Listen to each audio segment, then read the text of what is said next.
नमस्कार प्यारे साथियों, एक बार फिर से स्वागत है मेरे चैनल स्टडिंग ज्ञान पर। चैनल पर नए हैं तो चैनल को सब्सक्राइब करना ना भूलें, वीडियो को लाइक और शेयर करें। साथियों, हम लोग राजस्थान का आर्ट एंड कल्चर पढ़ रहे हैं। इसके अंदर हमने राजस्थान के प्रमुख लोक देवताओं के बारे में पढ़ लिया है। और एक बात तो आपको पता है कि जितना महत्व हमारे भारत के अंदर लोक देवताओं को मिलता है, उतना ही महत्व है जो लोक देवियाँ हैं दोस्तों, उनको भी दिया जाता है। उसी तरह हमारा जो राजस्थान है वो भी इसमें पीछे नहीं है। और राजस्थान के अंदर बहुत सारी लोक देवियाँ हुई जिन्होंने समय समय पर अपना चमत्कार दिखाया और इस राजस्थान की धरा को फलीभूत किया है।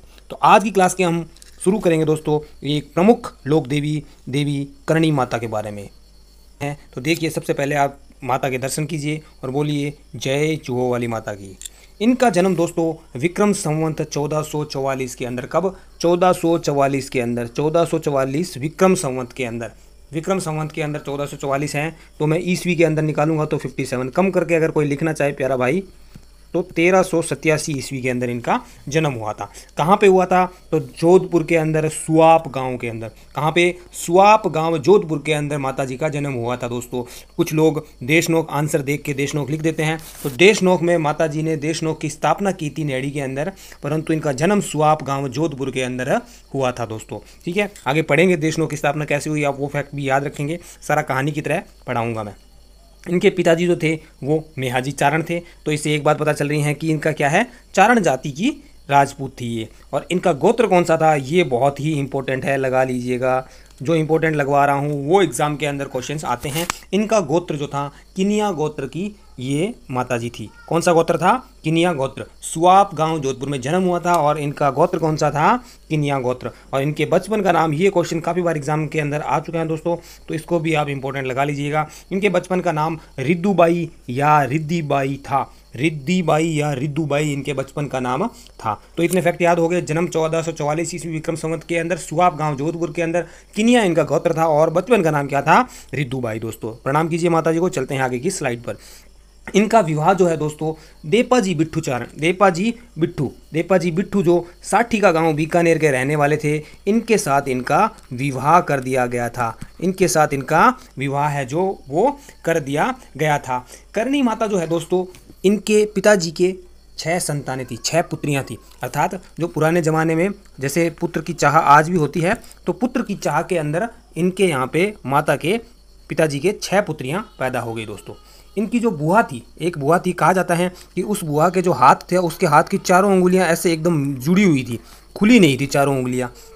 तो दोस्तों इनकी जो बुआ थी वो इनको बहुत डांटती फटकारती रहती थी, दुत्कारती टाइप रहती थी। तो एक बार बताते हैं कि उनके माता जी के सर पे उनकी बुआ जो थी, उन्होंने सर अपना हाथ मारा और वो हाथ माता जी के चमत्कार से देखिए कि उनकी जो चारों उंगलियां थी जो जुड़ी हुई थी वो चारों अलग हो गई और एकदम नॉर्मल हो गया। तब से वो जो माता थी, वो बुआ थी उनकी, वो उनको एकदम चमत्कारी के रूप में मानने लगी। और कहा जाता है कि जब माता 6 साल की थी, जब 6 साल की थी करणी माता, तो इनके पिताजी को सांप ने डस लिया था। तो माता ने अपने पिताजी को जीवन दान दिया था सांप का जहर उतार करके। ठीक है, और एक किंवदंती ये भी है कि इसी के बाद दोस्तों देशनोक जो क्षेत्र था उसमें कहा जाता है कि माता जी ने बताया कि उस क्षेत्र के अंदर कोई भी सांप, बिच्छू और जो जहरीला जानवर है वो वहाँ पे नहीं देख आएगा, मतलब आ नहीं पाएगा। तो ये भी एक मान्यता है, किंवदंती है, वहाँ के लोकल लोग जो है बताते हैं दोस्तों। ठीक है दोस्तों, इस जो ये विवाह हुआ था माता जी का, इसके पीछे भी एक छोटी सी कहानी है कि बताते हैं कि ये जो देपाजी बिट्टू थे, ये देपाजी बिट्टू जो थे वो काफ़ी विलासी टाइप के आदमी थे, भोग विलास में लिप्त रहते थे। तो माता जी ने क्या है दोस्तों, माता जी ने अपनी जो बहन थी, अपनी जो एक दूसरी बहन थी, कौन सी, उनकी माता जी की एक दूसरी बहन थी गुलाब कंवर जो थी दोस्तों, उसके साथ इनका विवाह करवा दिया दोस्तों। और खुद क्या है नेहड़ी नामक स्थान, ये देशनोक से 1 किलोमीटर दूर है। नेहड़ी नामक स्थान पर आ गई, जहाँ पे माता जी पहली बार गई थी गाय चराने के लिए। नेहड़ी नामक स्थान पर पहली बार गाय चराने के लिए गई थी। तो यहाँ पर आके माता ने अपनी साधना शुरू कर दी और यहीं पे दोस्तों क्या है, देशनोक की स्थापना की। ठीक है, इनके वंशज क्या हैं? विवाह देपा जी से हुआ था, तो इनके वंशज क्या है, देपावत कहलाते हैं। क्या है वंशज इनके, देपावत कहलाते हैं दोस्तों। करणी माता का एक पुत्र लाखन, जो कि इनका पुत्र नहीं था, इनकी बहन जो गुलाब कंवर थी उनका पुत्र था। माता ने इनको क्या है, गोद लिया था, दत्तक पुत्र था एक तरह से कह सकते हैं। तो इनके जो दत्तक पुत्र था दोस्तों, जो कोलायत का सरोवर है, कपिल मुनि सरोवर भी बोलते हैं उसको, तो कोलायत का जो सरोवर है उसके अंदर डूबकर इनकी मृत्यु हो गई थी, डूबकर इनकी मृत्यु हो गई थी। तो माता ने दोस्तों अपनी शक्ति से इनको जीवन दान दिया था।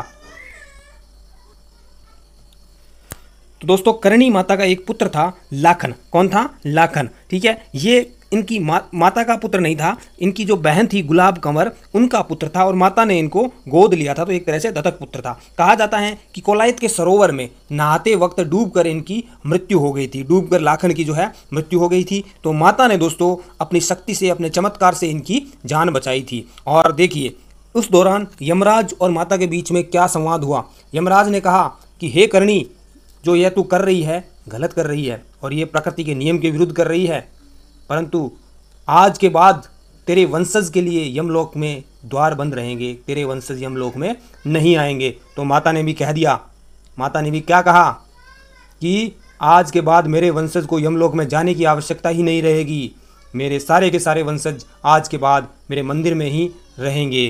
ठीक है, तो इसीलिए दोस्तों देशनोक में क्या मान्यता है, देशनोक में मान्यता है कि करणी माता के जो वंशज है, कौन है वंशज, देपावत, देपा जी से शादी करने के कारण देपावत हो गए थे, तो इनकी जब मृत्यु होगी तो ये दोस्तों क्या है, काबा बोलते हैं चूहा को। ठीक है, ये फैक्ट भी आप याद रखिएगा, ये भी इंपॉर्टेंट है, क्वेश्चन काफ़ी बार पूछ लिया जाता है कि देशनोक के अंदर जो करणी माता के मंदिर में चूहे हैं उनको क्या बोला जाता है, तो काबा बोला जाता है।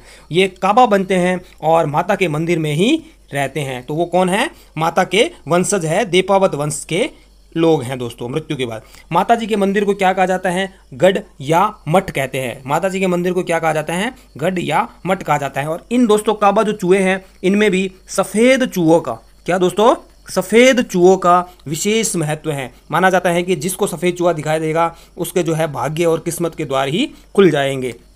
माता जी के मंदिर को क्या कहा जाता है, गढ़ या मठ कहा जाता है। और चैत्र और अश्विन के जो 2 नवरात्रे होते हैं वो उसमें दोस्तों मेला लगता है, यहाँ पर मेला लगता है। तो यहाँ तक आपको समझ में आ जाना चाहिए सारा का सारा फैक्ट। ठीक है, जन्म 1444 में सुआब जोधपुर के अंदर हुआ था। गोत्र किनिया है, बचपन का नाम रिद्धूबाई या रिद्धिबाई है दोस्तों। देपा जी बिट्टू से शादी हुई थी, परंतु भोगविलासी थे इसलिए अपनी बहन की शादी इन्होंने इसके साथ करवा दी, और खुद जो है कहाँ पे, नेहड़ी नामक स्थान पर आई। नेहड़ी नामक स्थान पर आकर के देशनोक की इन्होंने स्थापना की। इनके वंशज देपावत कहलाते हैं। पुत्र लाखन की मृत्यु के समय इन्होंने चमत्कार दिखाया और उसको जीवित किया, और उसके बाद में यमराज से वाद विवाद में इन्होंने बोल दिया कि मेरे सारे वंशज जो है दोस्तों क्या रहेंगे, देपावत जो है वो काबा या चूहा बनकर मेरे ही मंदिर में रहेंगे। इनमें सफ़ेद चूहों का विशेष महत्व है। ठीक है, मंदिर क्या कहलाते हैं, गढ़ या मठ कहलाते हैं। चैत्र और अश्विन नवरात्रि को मेला लगता है दोस्तों। जब इतना चमत्कार और इतना शक्ति है माता के पास, तो उनके कुछ विशेष नाम भी होंगे। तो देखते हैं माता के उपनाम क्या क्या हैं। काबा वाली करनाला, काबा चूहे हैं तो चूहों वाली करनाला है दोस्तों। कर्नल की किन्याणी माता का गोत्र है, पहले ही बात कर चुके हैं। करणी जी महाराज, चूहों वाली देवी, मेहाई और आवड़ जी या तेमड़ राय का अवतार, तेमड़े राय का अवतार भी इनको बोला जाता है। ये बहुत ही इंपॉर्टेंट है, याद रख लीजिएगा। तेमड़े राय का अवतार कौन सी लोक देवी को बोला जाता है, तो आवड़ जी या तेमड़े राय का अवतार करणी माता जो है देशनोक वाली, उनको बोला जाता है दोस्तों। ठीक है, ये सारे फैक्ट आपके समझ में आ गए होंगे, इसमें कोई ज़्यादा सोचने वाली बात नहीं। सारे के सारे नाम जो माता के चमत्कार और माता की जो शक्तियाँ हैं उसी से निकले हुए हैं। चलिए आगे देखते हैं। करणी माता दोस्तों कौन से राठौड़ वंश की कुल देवी है, कौन से वंश की, राठौड़ वंश की कुल देवी है माता। करणी माता को राठौड़ वंश की कुल देवी माना जाता है, और कहा जाता है कि राव जोधा ने मां करणी के आशीर्वाद से ही जोधपुर के मेहरानगढ़ की नींव रखी थी। जोधपुर के मेहरानगढ़ की नींव राव जोधा ने करणी माता के आशीर्वाद से ही रखी थी। चारण, शेखावत, राठौड़, राजपूत, वणिक वर्ग, खाती जाति की विशेष आस्था है। चारण तो ये खुद थी माता, राठौड़ दोस्तों इनकी कुल देवी है राठौड़ की, राजपूत तो सारे हो गए, वणिक वर्ग और खाती वर्ग जो उस क्षेत्र में है देशनोक क्षेत्र में, उनकी विशेष आस्था है माता के अंदर। और वैसे करणी माता जो है दोस्तों वेस्टर्न राजस्थान में सभी लोगों की आस्था माता में है, इसमें कोई दो राय नहीं है।